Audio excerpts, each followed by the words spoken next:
Assalamu alaykum. Mening ismim Mehmet To'xtataulla. Men Sharq Turkistonning Xotan noyisidan. Hozir Turkiyaning Istanbul turyapman. Men bu videoda Anam Beyshixon Ushur to'g'riliq yana bir qatim guvohlik bermoqchi. Anam Beyshixon Ushur 2018-yili 4-oylarda Xitoy taqdiri tarafidan tutib ketilgan. 2019-yili 5-oylarda erishgan bir uchurda Anamning davomli lagerda yetayotganligi xabari yetgan.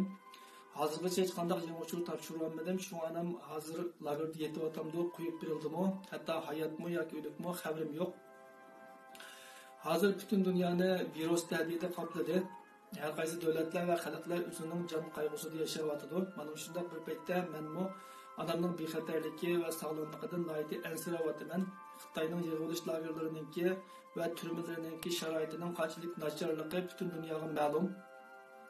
Şuna her qaysi davlatlarni va xalqlarni o'zining hayotini va bexatarligini o'ylashayotganda Sharq Turkistondagi Xitoyning lagerda yetayotgan millionlarcha Uyg'ur xalqini unutib qolmasligini umid qilaman.